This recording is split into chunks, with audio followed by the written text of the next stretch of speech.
माँ, पिताजी कब आएंगे? दोनों बड़ी हो गई हो लेकिन बचपना नहीं गया। थोड़ा सब्र कर लो, तुम्हारे पिताजी अभी आते ही होंगे। अरे वो देखो आ गए। हमारे पटाखे कहाँ हैं? हमें तो लगा कि आप दिवाली खत्म होने के बाद आओगे। मुझे पता है मेरी दोनों बेटियों को पटाखे जलाने कितने पसंद है। तुम साल भर दिवाली का इंतजार इसीलिए तो करते हो ताकि तुम दोनों पटाखे जला सको। ये लो तुम दोनों के पटाखे, लेकिन ध्यान से जलाना। देखते देखते बेटियां कितनी बड़ी हो जाती है ना। अब इन दोनों की शादी की उम्र हो गई है। मैंने रिश्ते देखे हैं, लेकिन माला के लिए जो रिश्ता आया है वो बहुत अमीर घर से है। वहीं जो गायत्री के लिए रिश्ता आया है वो गरीब घर से है। लेकिन मुझे तो दोनों ही लड़के पसंद आए हैं। गायत्री के लिए जो रिश्ता गरीब घर से आया है, अगर वो लड़का अच्छा है और हमारी गायत्री को खुश रखेगा तो हमें इस रिश्ते से एतराज नहीं है। ठीक है, तो मैं रिश्ते के लिए हाँ कर देता हूँ। रिश्ता पक्का होने की बात जब गायत्री और माला को पता चलती है तो गायत्री, मुझे तुम्हारे लिए बहुत बुरा लग रहा है। अब देखो ना, मेरे लिए कितने अमीर घर से रिश्ता आया और तुम्हारे लिए कितने गरीब घर से।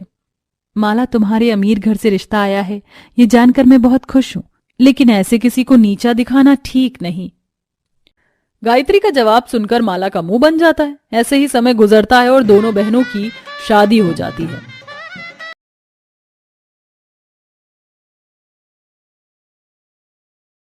ये क्या गायत्री बहू, अभी तेरे हाथों की मेहंदी भी नहीं उतरी और तू घर के काम में लग गई। चल छोड़, मैं कर दूंगी ये सारे काम। तू जा जाकर सुमित के साथ थोड़ा वक्त बिता। अभी अभी तुम दोनों की शादी हुई है। लेकिन माँ जी, कहा ना तैयार हो जा, ये दिन बार बार नहीं आते। कल्याणी की बात सुन गायत्री तैयार होती है और अपने पति सुमित के साथ घूमने के लिए जाती है। गायत्री, मेरे पास इतने पैसे तो नहीं है कि मैं तुम्हें विदेश घुमा सकूं, इसलिए मैं तुम्हें यहाँ लेकर आया हूँ। यह हमारे शहर का सबसे सुंदर पार्क है। सच में ये पार्क काफी सुंदर है। जरूरी नहीं कि हर कोई शादी के बाद विदेश घूमने जाए। महंगी महंगी जगह पर ही घूमना ही सब कुछ नहीं होता। इंसान का प्यार भी जरूरी होता है और मेरे लिए आपका प्यार ही काफी है। जहां एक तरफ गायत्री गरीब घर में शादी करने के बाद भी खुश थी, वहीं दूसरी तरफ अमित, ये क्या, आज भी आप ऑफिस जा रहे हैं? हाँ, मेरी एक जरूरी मीटिंग है इसलिए मैं जा रहा हूँ। आपने तो कहा था कि आज हम बाहर घूमने जाएंगे, और संडे के दिन कौन सी मीटिंग है? हर चीज बताना जरूरी है क्या? मुझसे ज्यादा सवाल करने की कोई जरूरत नहीं है। इतना कहकर अमित वहां से चला जाता है। लगता है जरूरी काम होगा, जब भी ये आज संडे के दिन भी ऑफिस गए हैं। पर कोई बात नहीं, अगले हफ्ते हम लोगों की फर्स्ट वेडिंग एनिवर्सरी है, मैं उसकी तैयारी करती हूँ। माला अपनी फर्स्ट एनिवर्सरी की मौके पर पूरे कमरे को गुलाब के फूलों से सजाती है और अच्छे से तैयार होकर अमित का इंतजार करती है। लेकिन काफी इंतजार करने के बाद भी अमित घर नहीं आता। रात के 1 बजे अमित घर आता है। आ गए? बड़ी जल्दी आ गए। एक काम करते ना, सुबह ही आते सीधा। अभी क्यों आए? मतलब ये कि आज हमारी फर्स्ट मंथ वेडिंग एनिवर्सरी है। ये सब मैंने आपके लिए ही डेकोरेट किया था, लेकिन आप हो कि रात के 1 बजे आ रहे हो। आपको मेरा ख्याल है या नहीं? अपना काम करूं या तुझे देखूं, मेरे पास इन सब चीजों के लिए टाइम नहीं है। और वैसे भी मैंने तेरे अकाउंट में इतने पैसे डलवा रखे हैं, तो तू जाकर शॉपिंग कर, पार्टी कर, लेकिन मेरा दिमाग खराब मत कर। इतना कहकर अमित सो जाता है। माला रात भर रोती है, लेकिन अमित को इससे कोई फर्क नहीं पड़ता। ऐसे ही दिन गुजरते हैं और दिवाली का त्योहार करीब आ रहा होता है। माँ जी, दिवाली आने वाली है, तो इस बार दिवाली की तैयारी कैसे करनी है?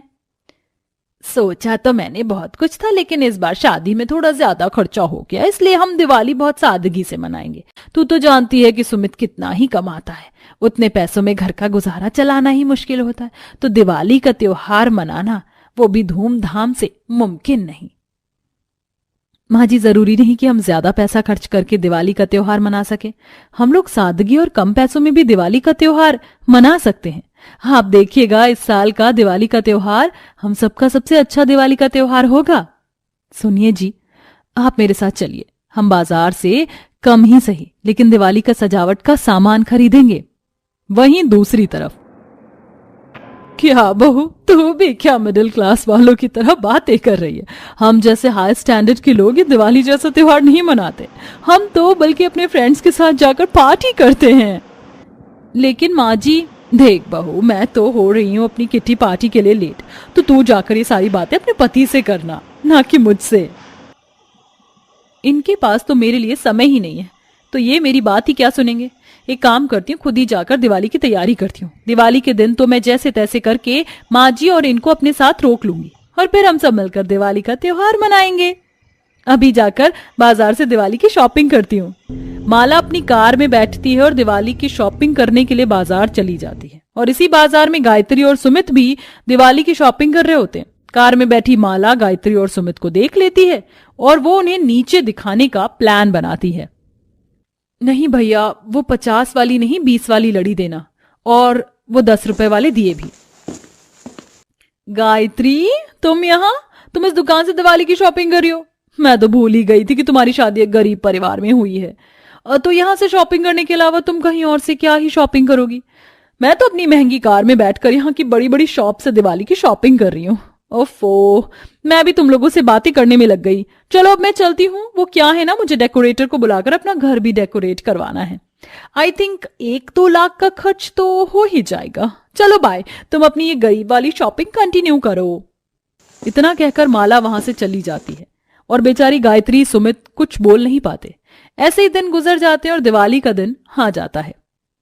हमारा घर कितना सुंदर लग रहा है बहू, तूने इन दियों से ही पूरे घर को जगमगा दिया। मैंने कहा था ना कि कम पैसों में भी हम दिवाली का त्योहार अच्छे से मना सकते हैं। दूसरी तरफ ना जाने कब आएंगे, 9 बज चुके हैं और अभी तक ये आए नहीं। लगता है ये आ गए। अरे आ गए आप, आज भी आपसे जल्दी नहीं आया गया। त्योहार के दिन तो कम से कम जल्दी आ जाया करिए। मैंने कितनी बार कहा है, मुझे ये चोचलेबाजी बिल्कुल पसंद नहीं। आपके लिए तो आपका काम ही जरूरी है ना जाने कैसे घर में मेरी शादी हो गई है। पैसों के चक्कर में मैंने तो अपनी जिंदगी ही बर्बाद कर ली। माला की बात सुनकर अमित को बहुत गुस्सा आता है और वो माला को थप्पड़ मार देता है कि तभी वहां पुलिस आ जाती है। पुलिस? हाँ पुलिस, क्यों हवा निकल गई अमित? अब तुम्हारा जुर्म पकड़ा गया है। तुम जो अपनी कंपनी की आड़ में आकर गलत तरीके से सामान को सप्लाई करते हो, उसके लिए तुम्हें गिरफ्तार किया जाता है। नहीं, मुझे माफ कर दीजिए, मुझसे गलती हो गई। हमसे माफी मांगने से कुछ नहीं होगा, इसकी सजा तो तुम्हें अब कानून ही देगा। सर इन्हें छोड़ दीजिए, इनकी जिम्मेदारी मैं लेती हूँ। आज के बाद ये कभी भी कोई गलत काम नहीं करेंगे। त्योहार का दिन है, इन्हें मत ले जाइए वरना पूरे मोहल्ले में हमारी बेइज्जती हो जाएगी। देखिए आप रोइए मत, अगर आप इनकी जिम्मेदारी लेती हैं तो हम इन्हें छोड़ देते हैं, लेकिन आइंदा ये नहीं बच पाएंगे। मैंने तुम्हारे साथ कितना बुरा किया और तुमने आज मुझे जेल जाने से बचा लिया। माला मुझे माफ कर दो, मुझे मेरी गलती का एहसास है। और मुझे भी मेरी गलती का एहसास हो गया है। पैसों को देखकर मैंने अमीर घर में शादी तो कर ली, लेकिन यहाँ मुझे कभी प्यार नहीं मिला। और वहीं गरीब घर में शादी करने के बाद भी मेरी बहन इतनी खुश है।